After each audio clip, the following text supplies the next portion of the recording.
Deputy Terry back with you, and we're just cleaning some of this sizing beeswax out of the neck to make sure it doesn't interfere with the powder charge. It says it won't, but I don't want any of it sticking up here around the edges anyway. We're using this Lee sizing dye. It's a beeswax, and no petroleum products are in this. It dries to like a white, cloudy haze, and then it just wipes off. But it works really good, and I didn't stick any of the brass into the sizing dye, so that's a plus.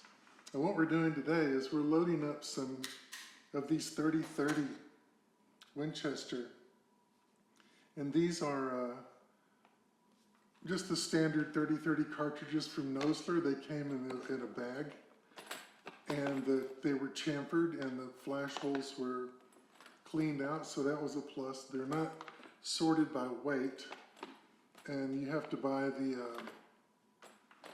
a little more expensive ones that come in a box. But these, for our purposes today, are going to work just fine. So we got the brass, we've got it sized. It came chamfered. Like I said, the flash holes were done, and we got it primed. Everything's good here, and we're using these bullets from Nosler. They're 160 grain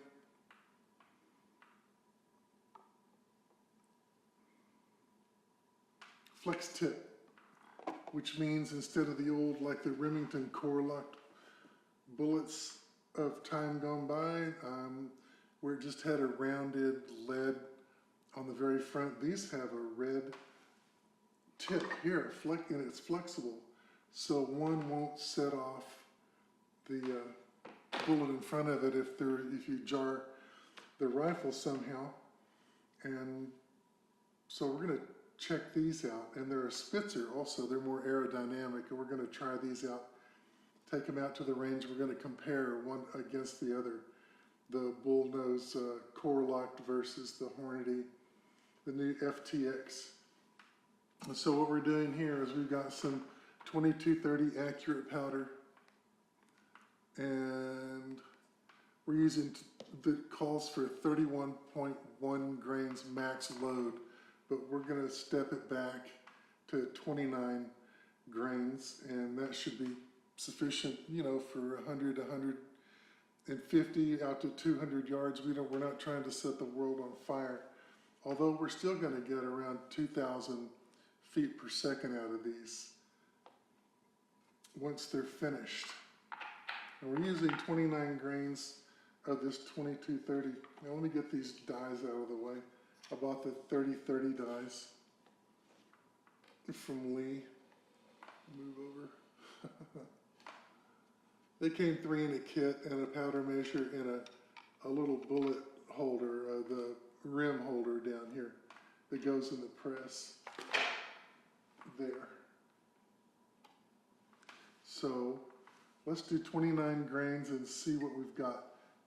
I'm just going to tell you that I've got this adjusted all the way down. I tried with several different settings to get down to the maximum overall length on these is 2.555,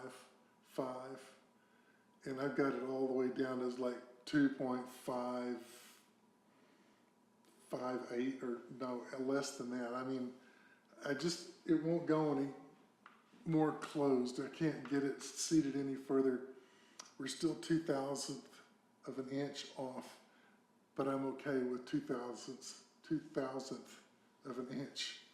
So let's put in 29 grains, and I'll show you the process. We're about halfway along with all the breast prepped and primed. So let's just use this little measure.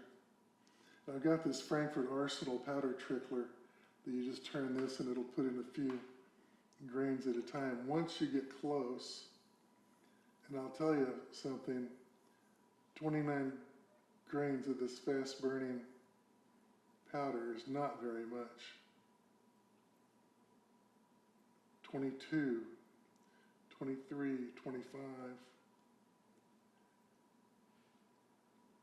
28. All right, we're close. 29.2. Well, we don't want that. 28.8. We'll use the trickler.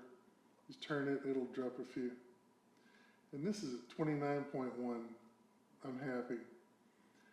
This is a spherical powder. It's just like little round, almost round, but they're mostly spherical.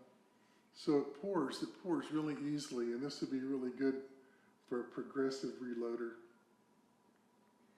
And get that out of the way. We'll take a case here. We'll take our 29.1 grains, put the funnel there, and then we'll take this and we're going to just put it in here like that. And it goes right through the funnel. I was using some cylindrical powder yesterday, and you have to kind of give it a couple of taps for it to go down in there. And then we'll take one of these 160 grain FTX from Hornady, sit it in there, bring it over here to the die, slide it into the case holder,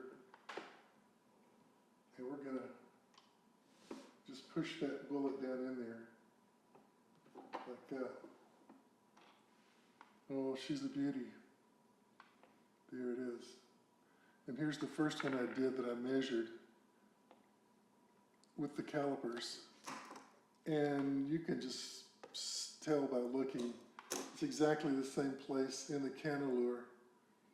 So we're getting some good consistency here.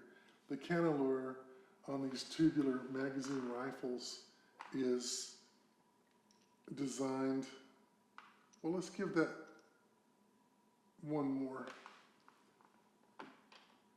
Maybe I didn't get it all the way. There she goes. My fault. Now they're perfect. The cannelure is designed as two functions, as a gas trap, to where it traps the gases going down the barrel and gives you a little bit more velocity, they say, right there, that cannelure. Let's see if I can, it's like ribbed.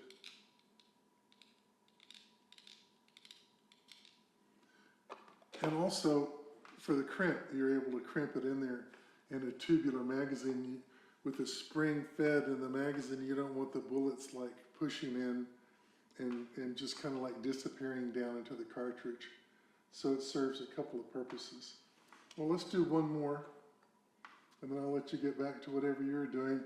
I've still got like 10 more of these to go.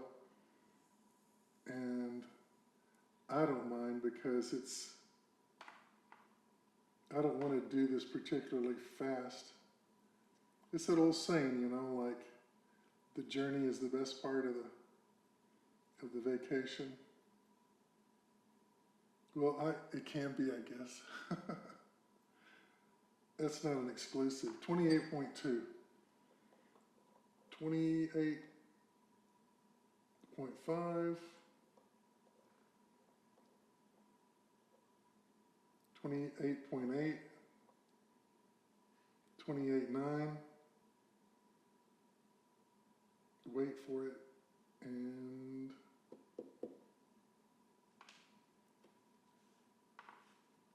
it still wants a little bit more. That's got to be it. 29. Okay, we'll get this, get the funnel. These are finished.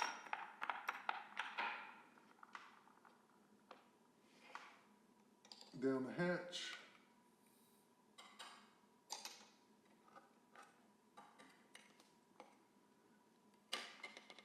And we'll set this.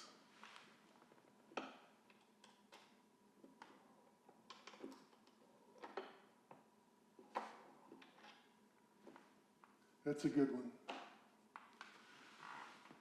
So, thanks for watching. Doing the 160 grain Hornady FTX rounds into the old Winchester 3030 Model 94, the Western lever action. Hope you enjoyed watching, and thanks for your patience. pardon me, don't forget to hit those little buttons down there. Again, thanks a lot, and we'll see you next time. Thurka Strakamanawar.